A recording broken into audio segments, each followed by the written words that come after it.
On my wedding day, as I was about to say my vows, my maid of honor stood up and announced she was pregnant with my fiancé's baby. The 300 guests gasped, but instead of crying, I just smiled and said, "I've been waiting for you to finally tell everyone the truth." Her face went white. She had no idea what was coming next. The church was breathtaking. White roses cascaded down the altar, their petals scattered like fallen snow along the aisle. Golden sunlight streamed through stained glass windows, painting everything in warm hues. The string quartet played softly as 200 guests watched me walk toward what I thought was my future. My heart hammered in my chest. But it was the good kind of racing pure joy. Colton stood at the altar in his perfectly tailored black tuxedo, his dark eyes locked on mine. He looked nervous, which made me smile. Even after 3 years together, I still made him nervous. The pastor began. "We are gathered here today to witness the union of Colton James Wellington and Anna Rose Derrick in holy matrimony." I squeezed Colton's hands. His palms were sweaty. "Do you, Colton, take Anna to be your lawfully wedded wife, to have and to hold in sickness and in health, for richer or poorer, for better or worse? Till death do you part?" "I do," he said, his voice cracking slightly. The pastor turned to me. "Do you, Anna, take Colton to be your lawfully wedded husband, to have and to hold in sickness and wait?" The voice cut through the sacred silence like a blade. Every head turned. Gasps rippled through the congregation. My maid of honor, Karen Oscar, the woman I'd known since kindergarten, stood from her place at the altar. She wore the dusty rose bridesmaid dress we picked out together, but her face was twisted with an ugly expression I'd never seen before. "I can't let this happen," she announced, her voice carrying to every corner of the church. "Anna, you need to know the truth." My father half rose from his seat in the front pew, but my mother grabbed his arm, her knuckles white. A low buzz of whispers started immediately, growing louder by the second. "Karen, what are you doing?" I kept my voice steady, but my heart was no longer racing with joy. It was racing with something else entirely. She lifted her chin, defiant. "I'm pregnant, Anna, and Colton is the father." The gasps turned into shocked exclamations. Someone behind me whispered, "Oh my God," loud enough for everyone to hear. The string quartet's music faltered and died. Colton went pale as paper. "Karen, don't what?" She stepped closer, her voice growing stronger and more vicious. "Don't tell her how you've been coming to my apartment for months. Don't tell her how you said you were having second thoughts about the wedding. Don't tell her how you whispered that you loved me while we..." Enough. My brother Tristan shot to his feet, his face murderous. But my sister Sydney grabbed his arm before he could charge the altar. Karen smirked at me, triumph gleaming in her dark eyes. "Face it, Anna. You're the consolation prize. He settled for you because I wouldn't commit. But now that we're having a baby..." She placed her hand on her still flat stomach. "Well, priorities change." The church fell silent except for my grandmother's rosary beads clicking together as she prayed rapidly in Spanish. I looked at Colton, sweat beaded on his forehead. His mouth opened and closed like a fish gasping for air. He couldn't even look me in the eye. That's when I smiled. It wasn't a happy smile. It was the kind of smile a shark might give right before it strikes. "So, Karen," I said, my voice carrying clearly in the silence, "you poor, delusional little girl." Her smirk faltered. I reached into my bouquet and pulled out my phone with one swipe.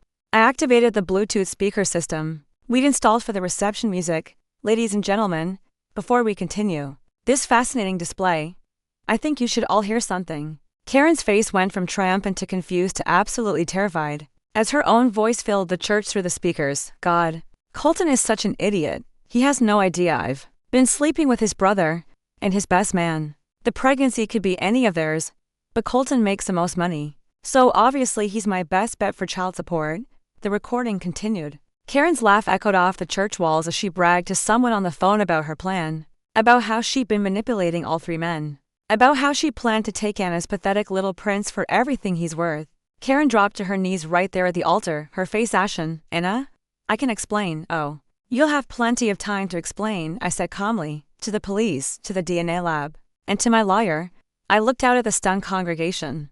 3 hours later, my so-called husband and maid of honor were begging me not to press charges. But I'm getting ahead of myself. My name is Anna Rose Derrick, and up until that moment, I thought I was living my dream life. I'm a pediatric nurse at Children's Hospital, the kind of woman who believes in happily ever after because I spend my days helping kids believe in miracles. At 28, I had everything mapped out: marry Colton, buy a house with a white picket fence, have 2 kids, and a golden retriever named Buster. Colton Wellington was everything I thought I wanted. Tall, handsome, and successful. He worked as a financial advisor at his family's investment firm. Old money, good breeding.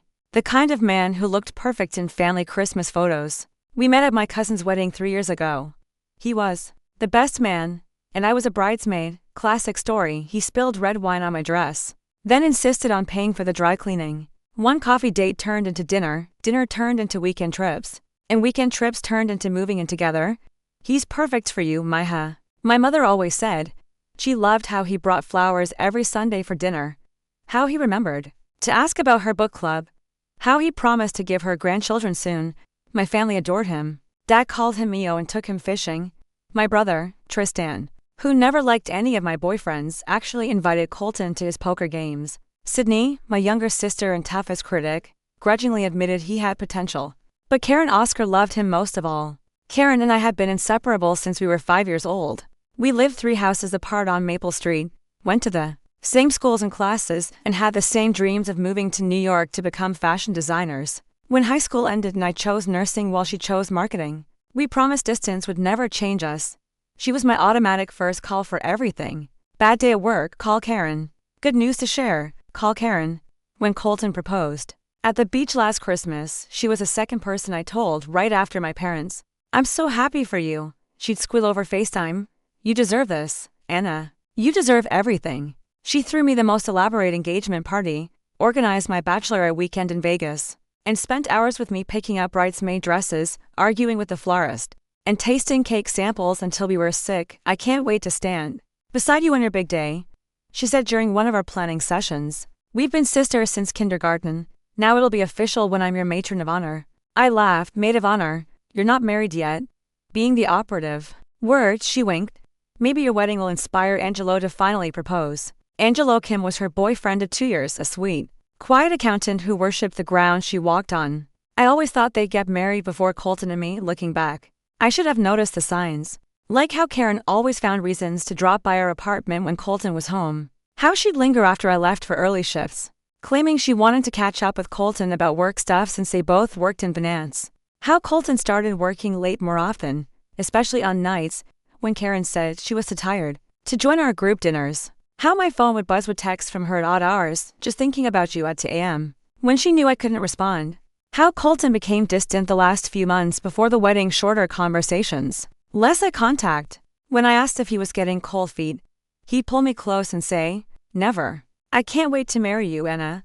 But there were other signs too. Ones that my trusting heart chose to interpret as pre-wedding jitters, the way he'd get nervous when his phone buzzed during dinner. How he started putting it face down on tables. How he'd step into the other room to take calls, claiming it was work stuff, even on weekends. The mysterious charges on our joint credit card, small amounts. Nothing suspicious individually. Coffee shops I'd never been to. A jewelry store purchase he claimed was a surprise for later. Gas stations on the other side of town when he said he'd been working late downtown. 3 weeks before the wedding, I found a pregnancy test in our bathroom trash, not used, just the empty box. When I asked Colton about it, he looked genuinely confused. Maybe Sydney left it when she visited. Last weekend, he suggested. I called my sister. She laughed. Girl, I'm still not even dating anyone seriously. Must have been housekeeping. You know how those hotel maids sometimes dump their personal trash in guest bins? It made no sense, but I believed it because I wanted to. The night before the wedding, during the rehearsal dinner, Karen seemed different. She kept checking her phone and barely touched her food. When my aunt asked if she was feeling all right, she snapped, I'm fine. Just tired from all the wedding planning. Colton was weird, too. He kept staring at Karen when he thought no one was looking. When she got up to use the bathroom, he found an excuse to step outside for fresh air. 10 minutes later. You okay, bro? Tristan asked Colton during the toast. You look like you're about to throw up. Wedding nerves, Colton laughed. But it sounded forced. But Tristan didn't know how it was. He'd never been married. None of us had, except my parents and aunts and uncles, who'd been together so long they made love look easy. That night, Colton and I followed tradition and stayed apart. He went to his best man's hotel room while I stayed at my parents' house with my bridesmaids. Karen was the last to leave after helping me hang my dress. Anna, she said at the door, her voice strange. You know I love you, right? Of course I do. I love you too. She hugged me tighter than usual. Tomorrow is going to change everything. I hope so, I laughed. That's kind of the point of weddings. But she wasn't smiling when she pulled away. I woke up at 6 a.m. on my wedding day with butterflies doing aerial acrobatics in my stomach. Good butterflies though, the kind that come with Christmas. Morning excitement and first day of vacation anticipation. The house was already buzzing with activity. Mom was setting up the coffee station with military precision. The phone rang constantly with last-minute vendor confirmations and relatives asking for directions. Morning, beautiful bride. Karen breezed through the front door at 7 o'clock sharp, carrying a tray of fancy coffee drinks. Triple shot vanilla. Latte for the blushing bride because we need you caffeinated and gorgeous. She looked perfect, as always. Hair already done in loose Hollywood waves, makeup flawless, wearing yoga pants that probably cost more than my monthly car payment. Even at 7 a.m., Karen looked like she was ready for a magazine photo shoot. You're an angel, I said, accepting the coffee gratefully. I was so nervous I forgot to eat breakfast. That's what maids of honor are for, she said, kissing my cheek, to make sure you don't faint at the altar from low blood sugar. The morning flew by in a blur of hair appointments, makeup touch-ups, and constant photo-taking. My cousin Maria documented everything with her professional camera. Getting into my dress, a princess-style ball gown with hand-sewn pearls that took my mother and me 8 months to save for. My grandmother fastening the family pearl necklace around my neck with shaking hands, my father crying when he saw me in full wedding regalia. "Maiha, you look like a queen," he whispered, his voice thick with emotion. Karen helped with everything. She fluffed my train, fixed my veil when it got caught on doorways, and touched up my lipstick between photos, the perfect maid of honor, my best friend since forever.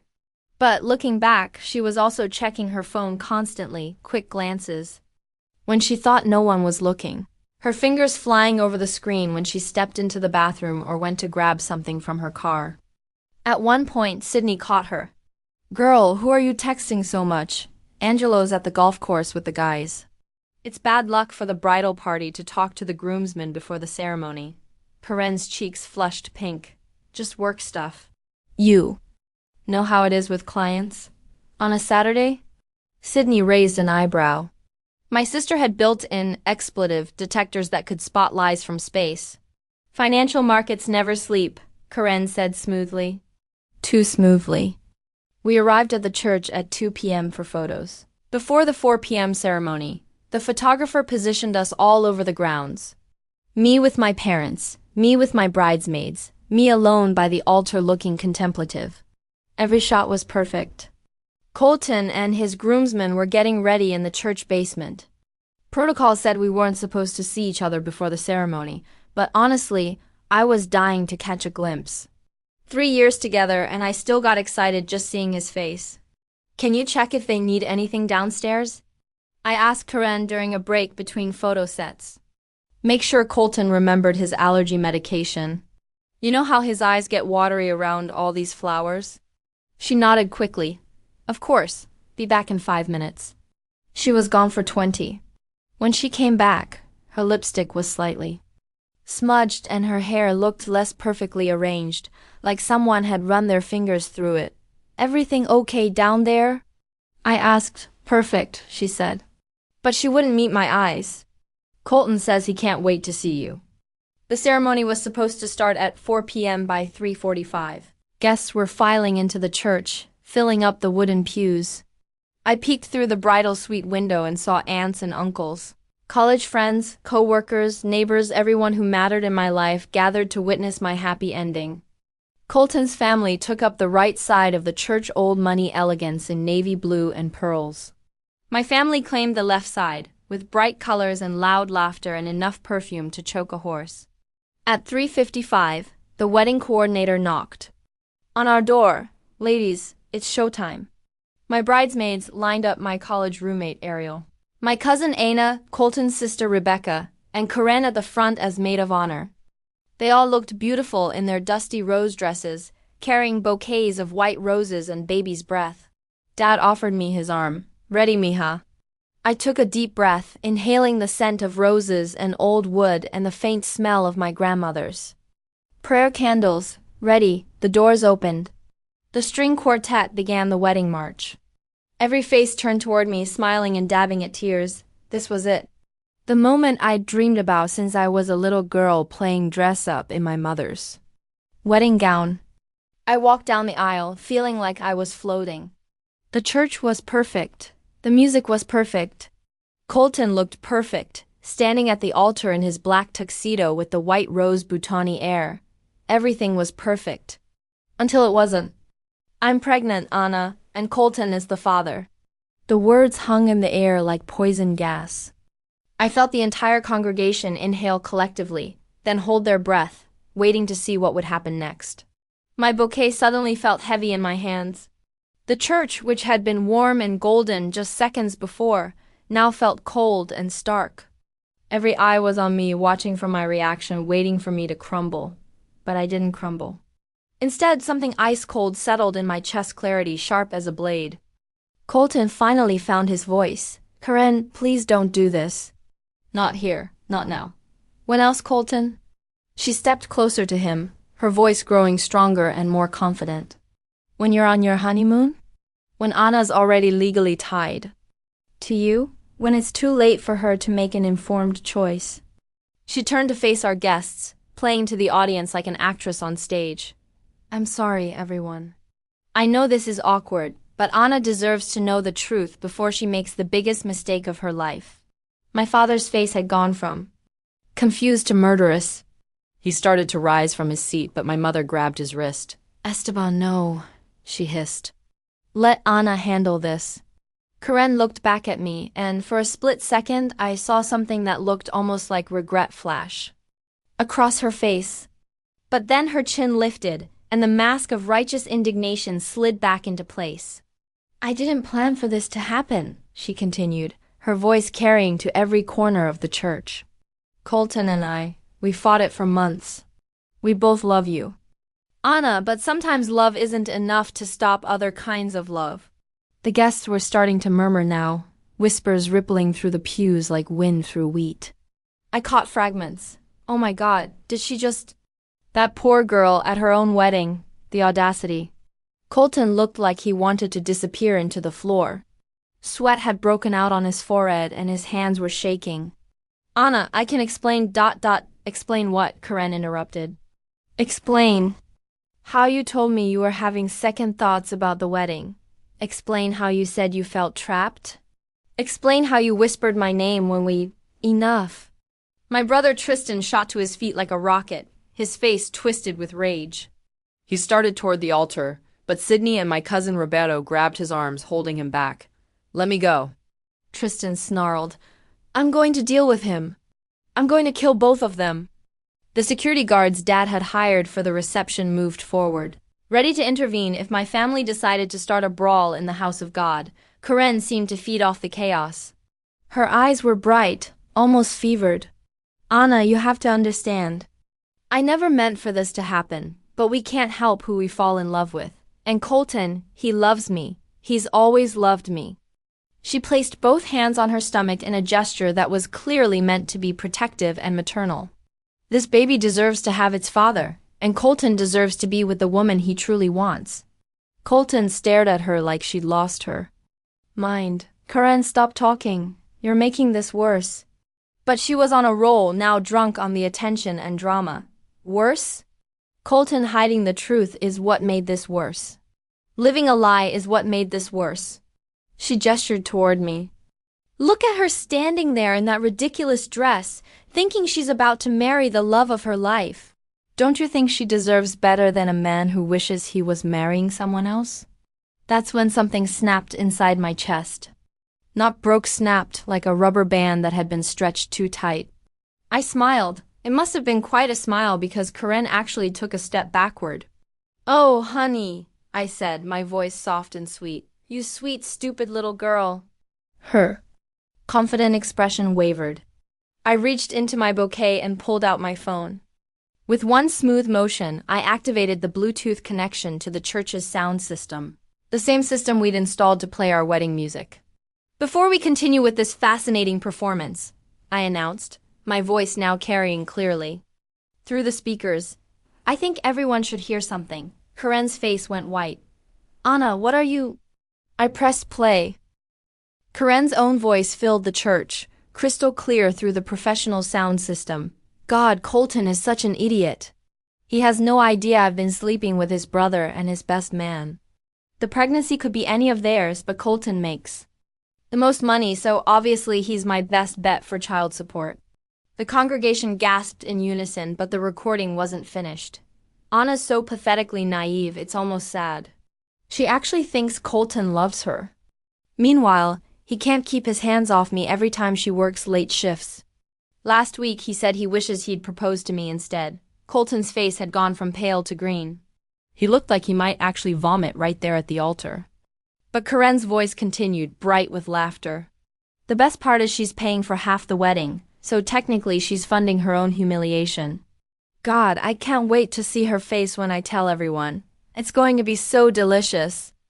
The church was dead silent except for the sound of my grandmother's rosary beads clicking faster and faster as she prayed. The recording kept playing Karen bragging about manipulating all three men, Karen laughing about how she planned to take Anna's pathetic little prince for everything he's worth. Karen discussing her backup plan if Colton didn't leave me. I'll just claim he raped me. Who's going to believe his word over mine? By the time I finally stopped the recording, Karen had collapsed onto her knees at the altar, her face buried in her hands. The dusty rose dress crumpled around her like spilled wine. Anna, she whispered, her voice barely audible. Please. I can explain. I was drunk when I said those things. I didn't mean... You didn't mean to get caught, I corrected, my voice still amplified by the speakers. There's a difference.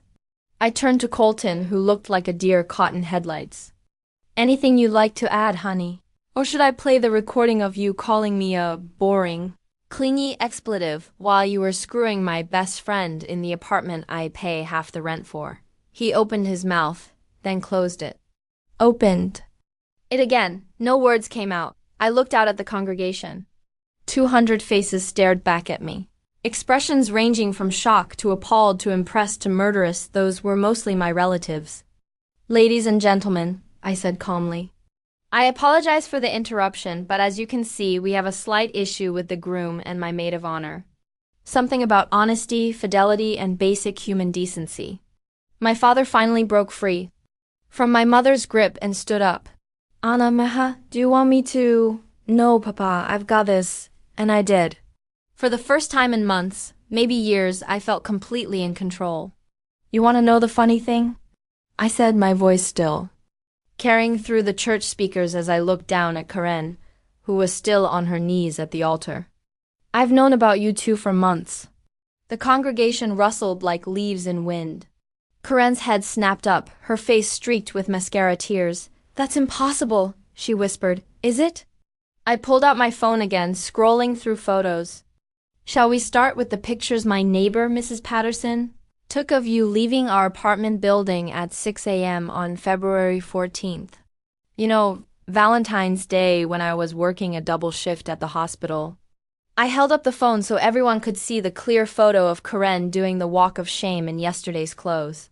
Or maybe we should discuss the credit card charges. Colton? I turned to my groom, who looked like he wanted to evaporate. The ones you thought I wouldn't notice because they were small amounts? The coffee shop where you met Karen every Tuesday.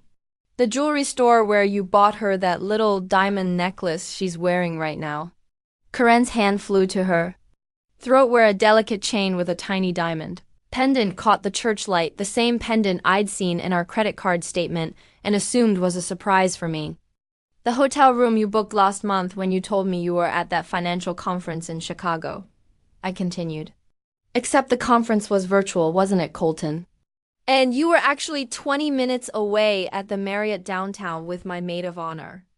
Colton finally found his voice. Anna, I can explain ... Explain what?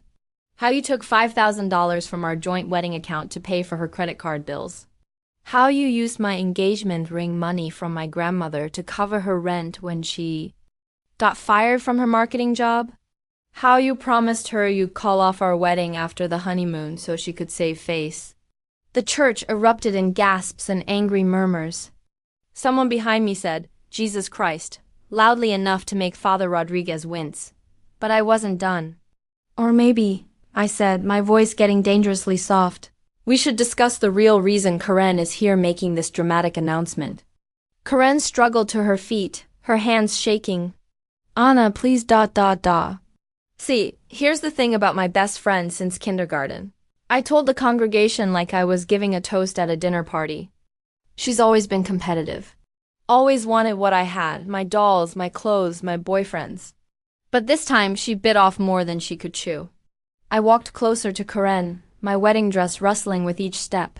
The guests were so quiet. I could hear the silk train sliding across the marble floor. Tell them about the DNA test, Karen. Her face went ashen. I don't know what you're talking about. The DNA test you took last week, I pressed. The one that proved the baby isn't Colton's, the church exploded. Gasps, exclamations, the sound of shocked whispers turning into full conversations. Someone's grandmother started praying loudly in Spanish. Colton stared at Karen like he'd never seen her before. What is she talking about? Karen's mouth opened and closed like a fish, gasping for air. That's not… Anna, you're lying. Am I? I pulled a folded paper from inside my bouquet. Paternity test results dated last Tuesday.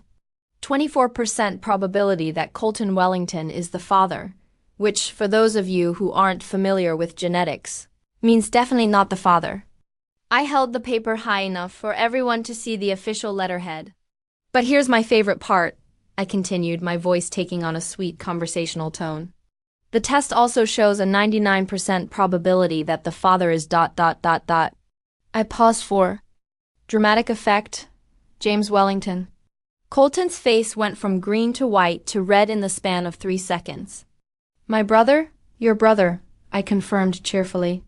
Who, by the way, is standing right behind you in your groomsman line, looking like he wants to crawl under a rock. Every head turned toward the groomsman. James Wellington, 2 years younger. Then Colton, and infinitely more charming, had gone pale as communion bread. He started backing away from the altar like he could somehow escape. Jamie? Colton turned to stare at his brother. You slept with Karen? James cleared his throat. It's not. We didn't. It was just a few times. A few times? Karen finally found her voice, shrill with panic. James, you told me you loved me. You said you were going to leave Rachel. Now the congregation was getting a show better than daytime television. Rachel Thompson, James's fiancé, was sitting in the 3rd row with Colton's family. She shot to her feet like a rocket. What did you just say? Rachel's voice could have shattered the stained glass windows. Rachel, baby, I can explain ... book James started. But I wasn't finished with my revelations. Oh, but wait, I said brightly. There's more. Tell them about Michael, Karen. Michael Foster, Colton's best man, was standing at the far end of the groomsmen line. At the mention of his name, he went rigid. No, Karen whispered. Anna, please don't. Michael Foster, I announced to the church, also a possible father. Also promised he'd leave his wife for you. Also completely unaware that you were playing musical beds with the entire wedding party. Michael's wife, seated with the other spouses, let out a sound like a wounded animal. She turned to stare at her husband with murder in her eyes. The church was in complete chaos now. Rachel was screaming at James. Michael's wife was crying while her sister held her back from charging the altar. My relatives were shouting threats in Spanish and English. Colton's family looked like they wanted to disown everyone and flee to another country. But through it all, I stood calm and collected in my princess ball gown, watching. My carefully laid traps sprung shut on every single person who had betrayed me. How? Karen whispered, tears streaming down her face. How did you find out? I smiled, the same shark smile from earlier but bigger now. More satisfied. Because, my dear former best friend, I said sweetly, you forgot one very important thing about me. I'm a nurse. I know how to collect evidence without people noticing. Hair from your brush when I was over for planning sessions. Saliva from glasses at restaurants. Coffee cups from the trash. I shrugged elegantly. It's amazing what people will throw away when they think no one's paying attention. Colton stared at me like I was a stranger. You planned this. The whole Wedding ... Oh, honey, I laughed, and it wasn't a nice sound. The wedding was real. My feelings were real. My trust was real, but your betrayal, that was also real. So I decided to give you exactly what you deserved, a public humiliation that matches your private betrayal. Karen was crying so hard she could barely speak. Anna, I'm sorry. I'm so sorry. I never meant for it to go this far. I was jealous and stupid and greedy. Don't forget greedy, I finished. You saw a meal ticket and decided to take it, regardless of who got hurt. I turned back to the congregation, many of whom were now standing and talking loudly among themselves.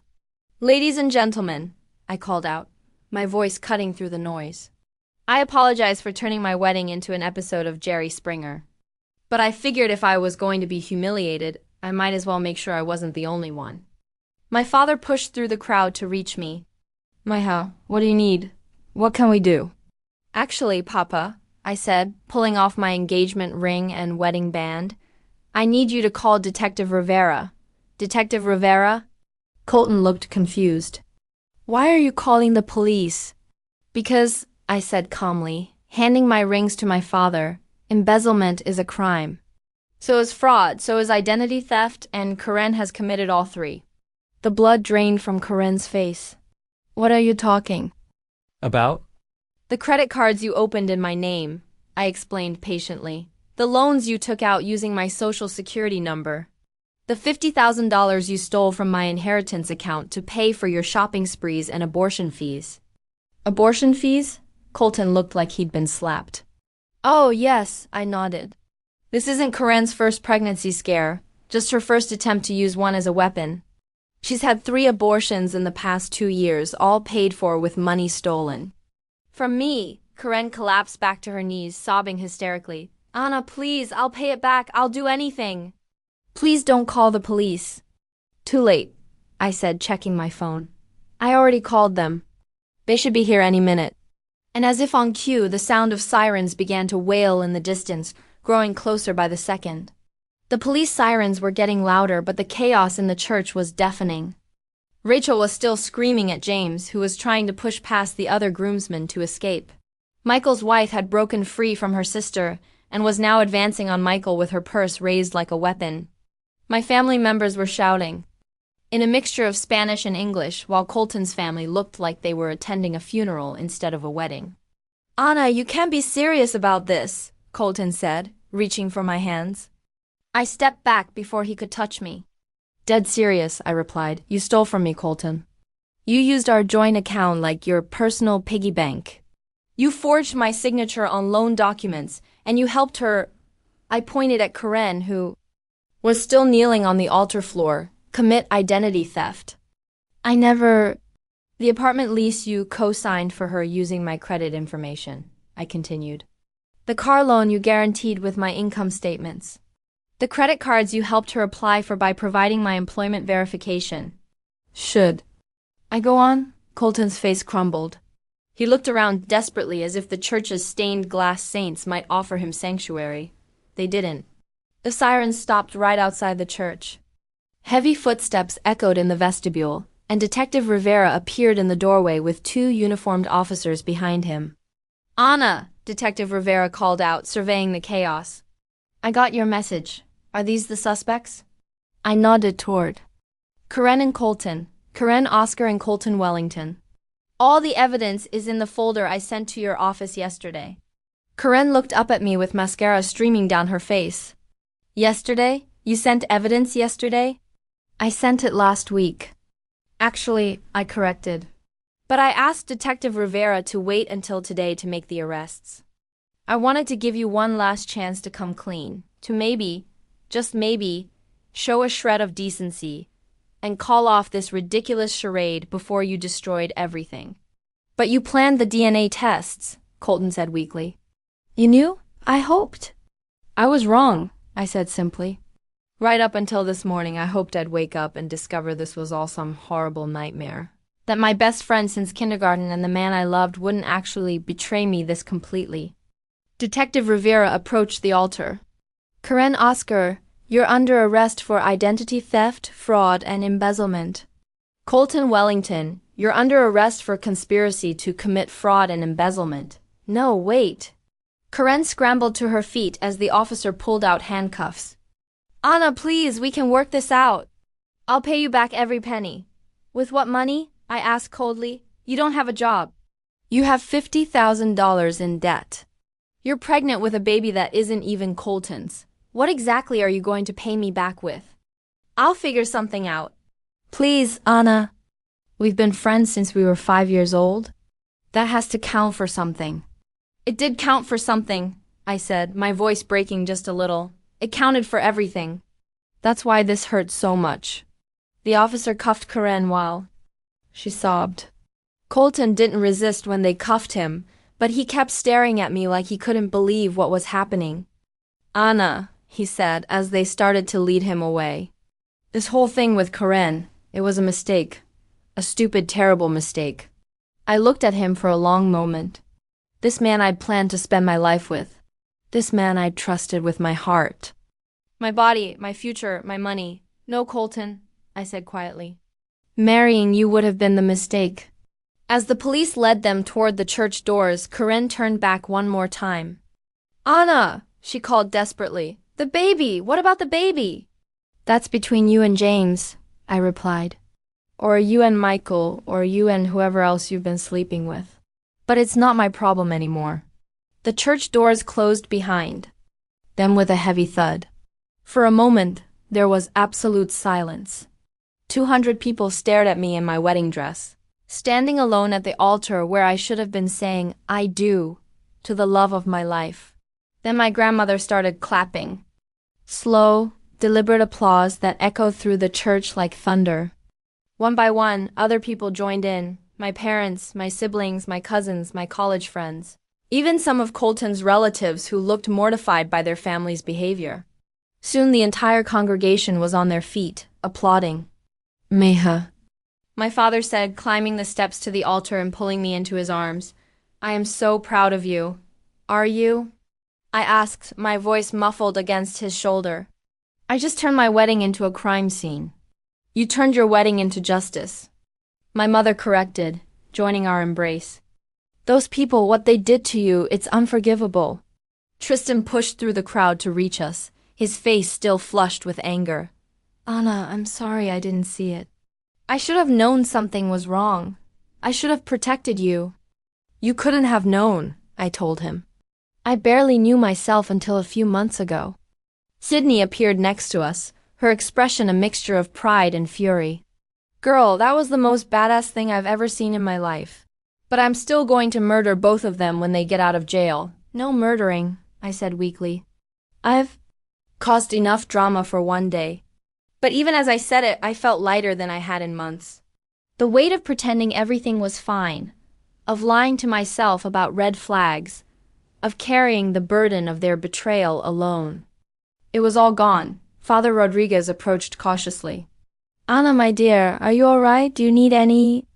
Actually, Father, I said, surprising myself. Would it be possible to say a prayer? Not a wedding prayer, obviously, but maybe a prayer of gratitude, he smiled. Of course, Maya. The congregation settled into their seats as Father Rodriguez moved to the pulpit. But instead of a somber prayer, he spoke about strength, about truth, about the courage it takes to stand up for yourself when the people you trust most have betrayed you. Sometimes, he said, God shows us people's true faces not to hurt us, but to save us from a lifetime of being hurt by them. As he spoke, I felt my phone buzz with a text message, then another, then several more in rapid succession. I glanced down and saw messages from numbers I didn't recognize. Oh my God, we just saw the live stream. You're a queen. Holy expletive. Is this real? This is the best wedding video ever. Wait, someone was live streaming this? I looked around and realized that several people in the congregation had their phones out. Not just taking pictures, but actively recording. Some were even holding their phones up like they were broadcasting live. Oh no, I whispered to Sydney. Please tell me this isn't going viral. She checked her phone and winced. Anna, you might want to sit down. How bad? #wedding greving is already trending on Twitter. Someone posted the whole thing on TikTok and it has 2 million views. Instagram, Facebook, Snapchat. Babe, you're everywhere. I stared at her. Everywhere? The good news is everyone thinks you're a hero. The comments are all about how brave you are and how those two got exactly what they deserved. I looked around the church at all the faces, family, friends, strangers who had come to witness what they thought would be a joyful celebration. Instead, they'd gotten front row seats to the most dramatic revenge plot in wedding history. And honestly, I wasn't sorry. You know what? I said loud enough for everyone to hear. I hope it does go viral. I hope every cheating bastard and backstabbing friend in the world sees this and thinks twice before they betray someone who loves them. The congregation erupted in cheers and applause again, but I wasn't finished. The wedding reception venue looked like a ghost town. White tablecloth still covered the round tables, centerpieces of white roses and baby's breath still perfumed the air, and the DJ still had his equipment set up. But instead of celebrating my marriage, we were having what my cousin Maria dubbed the world's most expensive divorce party. Waste not, want not, my mother had declared when we arrived at the venue. We paid for this food, we paid for this music. And we're going to celebrate Anna's freedom. So that's what we did. We celebrated. The guests who stayed, and surprisingly, most of them did dance to the playlist Colton and I had chosen for our first dance as husband and wife. They ate the dinner we'd agonized over for months, toasted with the champagne we'd saved up to buy, and took pictures in front of the flower wall that was supposed to backdrop our wedding photos. It was surreal and perfect and absolutely nothing like I'd imagined my wedding day would be. But it was also exactly what I needed. I was sitting at the head table, still in my wedding dress but with my shoes kicked off under the table when my phone rang. Detective Rivera. Anna, I wanted to update you on the arrests. That was fast, I said, stepping away from the noise so I could hear him better. Well, when suspects confess to everything the moment they're alone in interrogation rooms, it speeds things up considerably. They confessed? Oh, yes. Colton broke down the moment we separated them. Told us everything, the affair, the money, the fake documents, even some things you didn't know about. Apparently, Karen convinced him to take out a loan against your house to pay for her medical bills. My stomach dropped. Our house? The one we just bought together? The one you just bought together, he corrected. According to the bank records, you're the only one on the mortgage? But Colton forged your signature on a second mortgage application last month. $50,000. I sank into a nearby chair. $50,000 more? The good news is we caught it before the money was dispersed. The bank flagged the signature as suspicious and held the funds pending investigation, so that money is safe. What about Karen? Miss Oscar is a mess, crying, apologizing, claiming she was manipulated by Colton. But then she started trying to negotiate a deal, which pretty much eliminated any sympathy we might have had. What kind of deal? She offered to testify against Colton for a reduced sentence. Sighed, she could provide evidence of other crimes he committed. When we told her we already had all the evidence we needed, she tried to claim he forced her to steal from you. I almost laughed. Even handcuffed in a police station, Karen was still trying to manipulate everyone around her. How long will they be in jail? That depends on the DA and how much they cooperate. But Anna, with the evidence you provided, we're looking at multiple felony charges. They're going to prison, not jail, probably for several years. Several years? I tried to process that. By the time they got out, I'd be in my 30s, maybe married to someone else, maybe with kids, maybe living a completely different life. The thought didn't make me sad, it made me hopeful. Detective Rivera, can I ask you something? Of course. How did you know? When I first came to you 3 months ago with my suspicions, you didn't seem surprised, like you'd seen this kind of thing before. He sighed. Unfortunately, Anna, I see this more often than you'd think.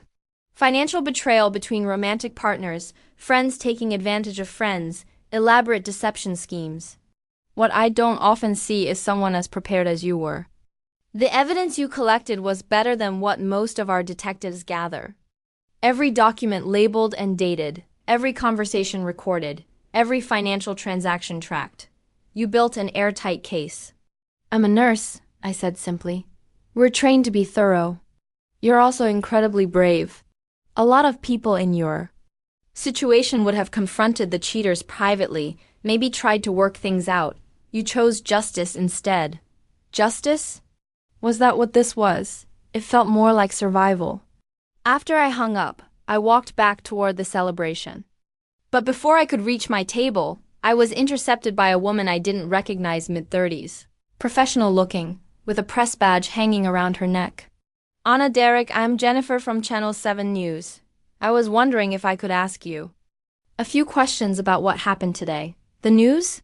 I looked around and realized there were several people with cameras and notepads scattered around the venue. How did you The video went viral about 2 hours ago. We've been trying to reach you for comment. What video? She held up her phone, showing me a TikTok with over 5 million views. It was the moment I played Karen's recorded confession through the church speakers. Someone had filmed the entire thing and posted it with the caption, "Bride exposes. Cheating fiancé and maid of honor at altar. Watch to the end." The comments were endless. This woman is an icon. The way she stayed calm, queen behavior. I wish I had her spine when my ex cheated. Plot twist. This is the best wedding ever. Can we make this woman president? So, Jennifer continued, would you be willing to give us an exclusive interview? Our viewers are very interested in your story. I looked at her, then at the cameras, then at my family celebrating my freedom instead of mourning my humiliation. You know what? I said, smiling. Yes, but not here. This is my family's time. Tomorrow I'll tell you everything. The whole story. How I found out, how I planned the trap, how I gathered the evidence, all of it. Her eyes lit up. That would be incredible. This story has all the elements. Betrayal, revenge, justice, courage. People are calling you a hero. A hero? 3 hours ago I'd been a heartbroken bride. Now I was a hero. Life was weird. As the evening wound down and guests started saying their goodbyes, I found myself alone for the first time all day. I'd changed out of my wedding dress into a simple black cocktail dress, which ironically I'd bought to wear to the rehearsal dinner. The reception venue was mostly empty except for family helping clean up. I walked out to the venue's garden where fairy lights twinkled in the trees like stars. This was where Colton and I were supposed to have our first dance as husband and wife. Instead, I'd spent the evening dancing with my father, my brother, my grandfather, and anyone else who asked. That had been perfect. Different from what I'd planned, but perfect in its own way. There you are. I turned to see Sydney walking toward me with 2 glasses of champagne. Thought you might need this, she said, handing me a glass. Thanks. I took a sip. Can I ask you something? Sydney asked. Anything. When did you know about Colton and Karen? I was quiet for a moment. Honestly, I had suspicions for about 6 months. The way they looked at each other when they thought no one was watching. How Karen always found excuses to be around him. How Colton seemed distant with you, Sydney finished. Why didn't you say anything? Because I wasn't sure, she nodded. I understand. Do you think I did the right thing? I asked. The whole public humiliation thing. The arrests. Sydney stared at me like I'd grown a second head. Anna, they stole from you. They lied to you. They betrayed you in the worst possible way. And they were planning to let you marry him and spend your honeymoon not knowing that your husband was in love with your best friend and carrying her baby. James's baby, I corrected. Whatever. The point is they deserved everything they got. And honestly, you probably saved other people from being victimized by them in the future. So Karen's been using people her whole life. Remember in high school when she borrowed money from half our class and never paid anyone back? Or when she cheated on that scholarship exam and let Maria get blamed for it? Or when she... Okay, I laughed. I get it, I should have seen the patterns earlier. Love makes us blind to patterns, Sydney said gently. Both kinds of love, romantic love and friend love. We stood in comfortable silence, sipping our champagne and watching the fairy lights twinkle. So, what happens now? Sydney asked. Well, According to Detective Rivera, they'll both probably go to prison. I'll have to testify at the trial. But he says it's pretty much a slam dunk case. I meant, what happens to you? What do you do now? I thought about it. For 3 years, my entire future had been planned around Colton, our apartment, our joint accounts, our 5-year plan, our dreams of kids and houses and growing old together. All of that was gone now. I guess I figure out who I am when I'm not half of a couple, I said. I haven't been single since I was 25. I don't even remember what I like to do in my spare time. You like to read trashy romance novels and eat ice cream straight from the container while watching cooking shows, Sydney said immediately. Those are things I did when Colton was working late. Exactly. Things you like that you never got to do because you were too busy being the perfect girlfriend. She had a point. I want to travel, I said suddenly. I've always wanted to see Europe, but Colton said it was too expensive. I've got money saved up now that I'm not spending it on a wedding or a cheating boyfriend. Maybe I'll take that trip. Do it. And I want to go back to school, get my master's degree in pediatric nursing, maybe specialize in trauma care. You'd be amazing at that. And I want to learn how to salsa dance. Real salsa. Not the basic steps Colton and I learned for our wedding dance. Sydney grinned. Now you're talking. What else? I want to adopt a dog. A big one. Colton was allergic, so we could never have pets. Keep going. I want to be someone I'm proud of. Not someone who ignores red flags because she's afraid of being alone. Not someone who lets people walk all over her because she's nice. Anna, look at me. I turned to face my sister. You are someone to be proud of. What you did today, that wasn't the action of someone who lets people walk all over her. That was the action of a woman who knows her worth and refuses to accept anything less. It was pretty badass, wasn't it? It was legendary. They're going to tell stories about today for years. As if to prove her point, my phone buzzed with a text from a number I didn't recognize. Saw your video online. You're my hero. My husband cheated on me last year and I wish I'd had your courage. Thank you for showing me what strength looks like. I showed the text to Sydney. See? She said. You're inspiring people. My phone buzzed again. Then again, message after message from strangers who'd seen the video and wanted to share their own stories of betrayal and revenge, or to tell me how my courage had inspired them to stand up for themselves. This is Insane, I said, scrolling through dozens of messages. I just wanted justice for myself. I never expected to become a symbol of female empowerment. I was going to say to become an internet meme, Sydney laughed, but sure, let's go with female empowerment. Both can be true. We finished our champagne as the cleanup crew finished packing up the reception decorations. Soon the venue would be ready for the next event, the next celebration, the next beginning. Ready to go home? Sydney asked.